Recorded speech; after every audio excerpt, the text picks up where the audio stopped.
स्वागत है मेरे प्यारे मित्रों। तो फिर चलो हम कहानी को आगे बढ़ाते हैं और आज की शुरुआत में हम देखते हैं टैन कल्टीवेशन कमेटी में आया है जाओ डाओ के पास और टैन बहुत ही गुस्से में जाओ डाओ से कह रहा था कि वो कमीना जिन किसी और से शादी करने के लिए मरा जा रहा है तो फिर जाकर करे किसी और से शादी। मुझसे अब ये सब और सहन नहीं हो रहा। मुझे अभी के अभी उस आदमी से डाइवोर्स चाहिए। तुम जल्दी से डाइवोर्स पेपर तैयार करो और डाइवोर्स के आगे की प्रोसेस शुरू करो। उसके बाद मैं डाइवोर्स पेपर ले जाकर उस आदमी के पिछवाड़े में मारूंगा।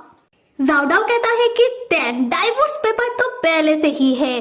तुम दोनों का डाइवोर्स जो डिमोन किंग इलेक्शन के वक्त हुआ था, जो था सिर्फ कुछ समय के लिए। हम उस डाइवोर्स के टाइमलाइन को बढ़ा सकते हैं और तुम चाहो तो हम उसे परमानेंट भी कर सकते हैं और इसके लिए तुम्हें बस डाइवोर्स पेपर के एक और पेपर में साइन करना होगा और बाइजिन का साइन तो इस डाइवोर्स पेपर में पहले से ही है। उसके बाद टैन तुम दोनों का डाइवोर्स हो जाएगा और तुम फिर से एक आजाद पंछी बन जाओगे। और टैन तुमने बिल्कुल सही डिसीजन लिया जिनजिन को डाइवोर्स देने का। अभी जिनजिन पहले जैसा नहीं रहा, एक शैतान बन चुका है, तो तुम्हें जिनजिन को छोड़ देना ही चाहिए। और ये सारी बातें जाओ डाओ बहुत ही मुस्कुराते हुए टैन से कह रहा था और जाओ डाओ को इतना मुस्कुराता हुआ देखकर टैन जाओ डाओ से कहता है कि जाओ डाओ ऐसा क्यों लग रहा है कि तुम चाहते ही हो हम दोनों का डाइवोर्स हो जाए। जाओ डाओ टैन से डरता हुआ कहता है कि टैन मेरा ऐसा मतलब नहीं था। उसके बाद हम देखते हैं कि टैन डाइवोर्स के बाकी पेपर में साइन करने के लिए खड़ा होता है और टैन जैसे ही साइन करने वाला होता है टैन उसी वक्त रुक जाता है और टैन तब अपने मन ही मन सोचने लगता है क्या हो कि मैं इन डाइवोर्स पेपर में साइन कर दूं और उसे डाइवोर्स दे दूं। क्या उसके बाद जिन तुरंत जाकर किसी और से शादी कर लेगा? हाँ, कुछ दिनों से जिन जैसा बर्ताव कर रहा है वो पक्का कुछ ऐसा ही करेगा। पर क्या हो कि किसी दिन बाइजिन जाग जाए, उसके बाद बाइजिन मुझसे सवाल पूछे कि मैंने उसका इंतजार क्यों नहीं किया, क्यों मैंने इतनी जल्दबाजी में बिना सोचे समझे उसे डाइवोर्स दे दिया। तब मैं बाइजिन को क्या जवाब दूंगा? नहीं, मैं इन डाइवोर्स पेपर में अब साइन नहीं कर सकता क्योंकि जिन जानबूझकर मेरे सामने किसी और लड़कियों के साथ फ्लर्ट कर रहा है, क्योंकि वो जिन चाहता ही है कि मैं गुस्से में आकर उसे डाइवोर्स दे दूं। उसके बाद वो आजाद पंछी बनकर किसी और डाली में जाकर बैठ जाए। नहीं, अब मैं और उस जिन के झांसे में नहीं आऊंगा। यहाँ से फ्लैशबैक दिखाया जाता है जहाँ हम देखते हैं कि इतने दिनों से टैन और जिन के बीच क्या चल रहा है। जैसे ही टैन बाइजिन के कमरे में आता है, टैन देखता है कि जिन हमेशा ही लड़कियों से घिरा रहता है। एक लड़की जिन के गोदी में बैठी हुई है तो दूसरी लड़की प्यार से जिन को चाय पिला रही है। उसके बाद टैन जिन को फॉलो करने लगता है ये देखने के लिए कि जिन हर एक रात को कहाँ चला जाता है और यहाँ टैन पाता है कि जिन हर रात को लड़कियों के साथ रंगीन गलियों में जाता है अपना रात को और रंगीन करने के लिए। ये देखकर टैन को गुस्सा तो आता है, फिर भी टैन खुद को समझाते हुए कहता है कि खैर जाने दो, ये तो जिन है तो मुझे इतना गुस्सा करने की जरूरत नहीं है। खैर, पर बात यही तक कि खत्म नहीं होती। टैन देखता है कि जिन नहाने वक्त वो बिना कपड़ों के उन लड़कियों के साथ नहा रहा है। ये देखकर टैन का सबर का बांध टूट जाता है और टैन गुस्से से आग बबूला होने लगता है। जिन भी टैन को गुस्सा करता हुआ देख लेता है और टैन को और गुस्सा दिलाने के लिए जिन टैन से कहता है कि टैन तुम यहाँ क्यों खड़े हो? तुम भी चाहे तो आकर मुझे नहाने में ज्वाइन कर सकते हो। अगर तुम्हें ये लड़कियां पसंद नहीं तो कहो तो तुम्हारे लिए दूसरी लड़कियों का बंदोबस्त कर दूं।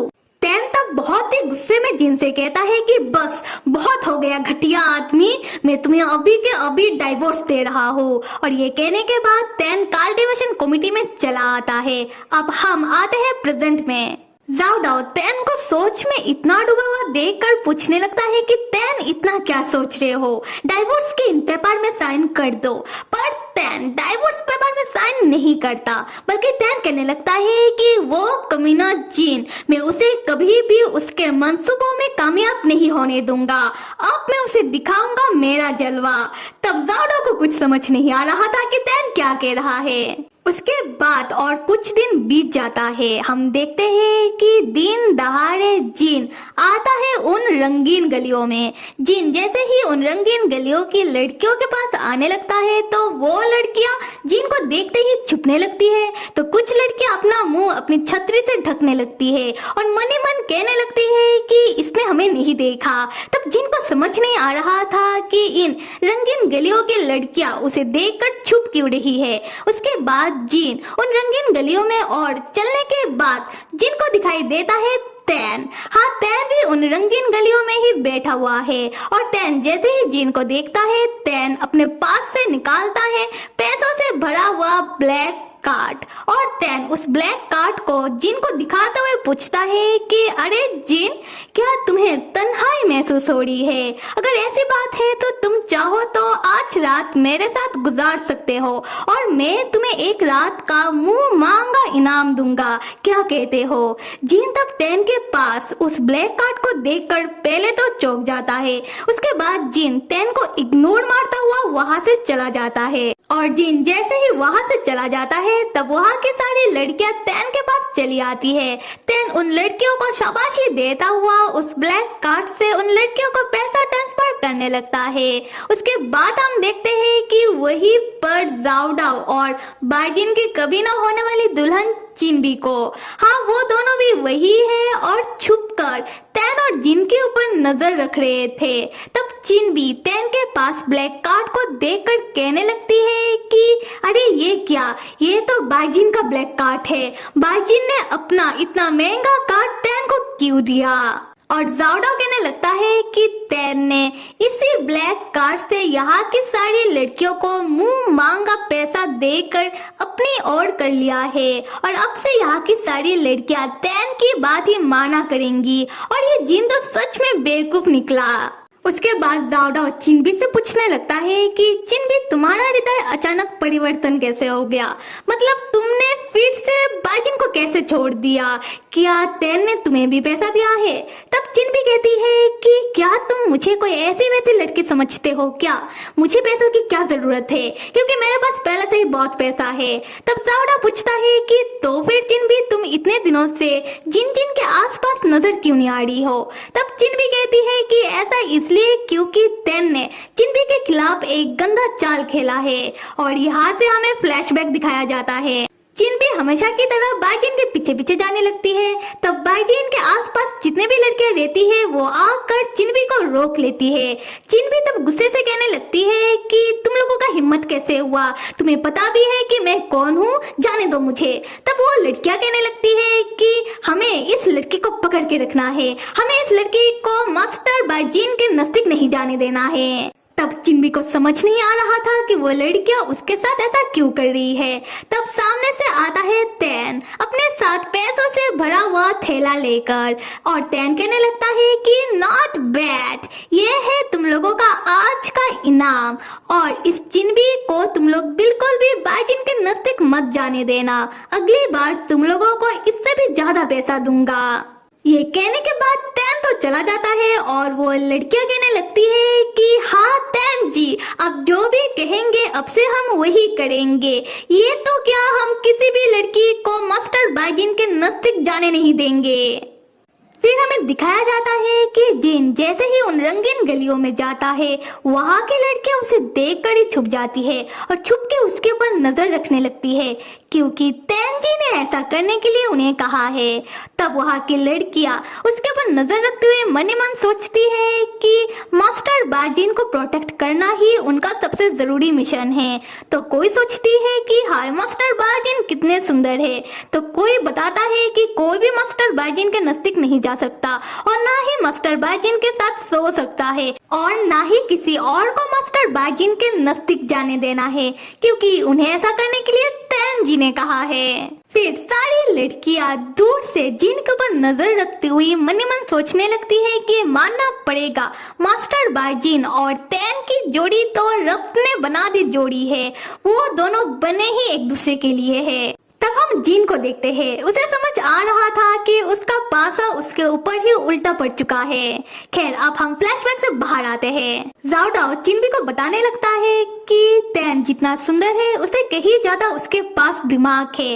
और अब दाऊदाऊ को समझ आ रहा है कि तैन कौन सा जलवा जिनजिन को दिखा रहा है और जिनजिन ने तैन से पंगा लेकर बिल्कुल अच्छा नहीं किया। और अब तैन जिनजिन के पैसों को पानी की तरह बहा रहा है और उसके खिलाफ ही इस्तेमाल कर रहा है। खैर कोई बात नहीं, जिनजिन बहुत अमीर है, थोड़ा पैसा अगर खर्च भी हो जाए तो जिनजिन गरीब नहीं हो जाएगा। फिर हमें दिखाया जाता है कि और कुछ समय बीत जाता है और रात का वक्त है। तैन एक पेड़ के ऊपर चढ़कर अपने ससुराल की ओर देखते हुए मन ही मन सोच रहा था कि जिन ने अभी तक अपना सबक नहीं सीखा। समझ नहीं आ रहा कि ऐसा कब तक चलेगा, मुझे कुछ और करना पड़ेगा। तब ठीक उस समय तैन के पीछे से उस पेड़ के ऊपर आता है प्यारा सा डोडो। डोडो के ग्रैंड पेरेंट्स ने डोडो को अपने यहाँ बुला लिया है। डोडो आते ही कहता है कि डाडा। डोडो के डाडा कहते हैं कि डोडो तुम पेड़ के ऊपर क्यों चढ़े हो, तुम जाकर अपने ग्रैंड पेरेंट्स के साथ टाइम पास करो। डोडो कहने लगता है कि डाडा आप 1 महीने से पापा के पीछे पड़े हुए हो, पर पापा है कि आपको सिर्फ इग्नोर किए जा रहे हैं। डाडा आप सच में किसी काम के नहीं हो। ये सुनते ही तैन को बहुत गुस्सा आता है और तैन डोडो को पकड़ता हुआ कहता है कि डोडो अगर तुमने एक और शब्द कहा तो मैं तुम्हें राक्षसी दुनिया ले जाकर फेंक कर चलाऊंगा। तब डोडो कहने लगता है कि डाडा आप बहुत ही मतलबी हो, आपको पापा के ऊपर गुस्सा आ रहा है तो फिर आप मेरे ऊपर गुस्सा क्यों निकाल रहे हो? आप अपने पति को संभाल नहीं सकते हो तो इसमें मेरी क्या गलती है? तैन तब डोडो को बिठाकर समझाने लगता है कि डोडो ऐसा नहीं है कि मैं तुम्हारे पापा के पीछे पड़ा हुआ हूँ और ना ही ऐसा है कि मैं मेरे पति को संभाल नहीं सकता। असल में जिसको तुम अपना पापा समझ रहे हो वो तुम्हारा पापा है ही नहीं, वो तो असल में जिन है। और यहाँ पर तैन डोडो को जिन वाली बात पूरी तरीके से बता देता है, जो जानकर डोडो कहता है कि अच्छा अब मैं समझा। और इतने दिनों से मैं सोच रहा था कि पापा मुझे इग्नोर इसलिए कर रहे हैं क्योंकि पापा आपसे परेशान हो चुके थे। तैन तब डोडो के गाल में पिंच करता हुआ कहता है कि डोडो बच्चों को बड़ों के काम में टांग नहीं लड़ाना चाहिए। डोडो तुम बस अपने ग्रैंड पेरेंट्स को खुश रखो और उन्हें मेरे काम से दूर रखो। डोडो तब अपने डाडा से पूछता है कि डाडा आप कर तो लोगे? तैन कहता है कि डोडो अगर तुम्हारा डाडा नहीं करेगा तो क्या तुम करोगे? फिर तैन कहता है कि डोडो तुम फिक्र मत करो, तुम्हारे डाडा ने एक अच्छा खासा रणनीति सोच लिया है। खैर अब हम इस बारे में बात नहीं करते हैं। डोडो जब तुम बड़े हो जाओगे तब तुम अपने डाडा से ही एडवाइस लेना। तब तैन और डोडो देखते हैं कि एक सुपारी खिलाड़ जैसा आदमी छुप छुपाते हुए बाजिन के कमरे के अंदर चला जाता है। ये देखकर तैन कहता है कि ये कौन है। उसके बाद तैन जल्दी से डोडो को लेकर पैर से नीचे उतरता है और डोडो से कहने लगता है कि डोडो तुम तो मेरा अच्छा बेटा हो ना, तो तुम जल्दी से अपने ग्रैंड पेरेंट्स के पास चले जाओ। डोडो तब अपने डाडा का फिक्र करने लगता है। ये देखकर तैन कहता है कि डोडो तुम फिक्र मत करो, तुम बस मेरा कहना मानो और यहाँ से जल्दी से जाओ। उसके बाद तैन दौड़ता हुआ बाजिन के कमरे के अंदर चला आता है। तब तैन देखता है कि उस सुपारी खिलाड़ ने बाजिन के ऊपर अपना तलवार से हमला कर दिया है और बाजिन ने खुद को बचाने के लिए उसके तलवार को अपने हाथों से कस के पकड़ रखा है। ये देखकर तैन गुस्से में कहता है कि सुपारी खिलाड़ भाई साहब, तुम्हें मारने के लिए क्या मेरा पति ही मिला था और मेरे पति को मारने के लिए क्या तुमने मेरा परमिशन लेना जरूरी नहीं समझा? तब वो सुपारी खिलाड़ कहने लगता है कि बाजिन का एक अच्छा खासा रेपुटेशन है और बाजिन बहुत जल्दी ही न्याय के कल्टीवेटरों का मुखिया बनने वाला है। पर बाजिन अब क्या कर रहा है? बाजिन अब सिर्फ और सिर्फ अय्याशी करता फिर रहा है, तो हम ऐसे आदमी को अपना मुखिया कैसे बना ले? तो इसीलिए अब सब बाजिन को सिर्फ मरता हुआ देखना चाहते हैं। ये जानकर तैन गुस्से में कहता है कि मरोगे तो तुम। फिर तैन अपने राक्षसी अवतार में आ जाता है और उस सुपारी खिलाड़ के और बढ़ने लगता है और वो सुपारी खिलाड़ तैन को देखकर डरकर पीछे हट जाता है, जिससे उसकी तलवार से जिनका हाथ कट जाता है और जिनके हाथों से खून बहने लगता है। तैन तब आकर जिन को संभालता है। तैन जिन से कहता है कि तुम्हारा स्पिरिट रूट बहुत ही कमजोर है, तो तुम जल्दी से जाकर के छुप जाओ और मैं सुपारी खिलाड़ भाई साहब को सबक सिखा कर आता हूँ। तब हमें दिखाया जाता है कि वो सुपारी खिलाड़ बाजिन के घर से भागने लगता है। तब तैन भी अपने राक्षसी अवतार में भागता हुआ सुपारी खिलाड़ का पीछा करने लगता है। तब हम हम जीन को देखते हैं जो तैन के लिए बहुत परेशान हो रहा था। जीन तब चिल्लाते हुए तैन से कहता है कि तैन रुक जाओ, उस आदमी के पीछे मत जाओ, वो आदमी खतरनाक है। और तब जीन बार बार तैन का नाम लेकर तैन को रुकने के लिए कह रहा था। और यहाँ पर जीन जिस तरीके से तैन के लिए परेशान हो रहा था, इस तरीके से तैन के लिए सिर्फ एक ही बंदा परेशान हो सकता है, वो है बाय जीन। और मेरे प्यारे मित्रों, बाकी आगे आप सब तो समझदार हो ही, आप लोगों को तो समझ आ ही गया होगा कि यहाँ पर चल क्या रहा है। और जिन्हें अब तक समझ नहीं आया उन्हें आने वाले एपिसोड में समझ आ ही जाएगा। Till then stay with me and see you.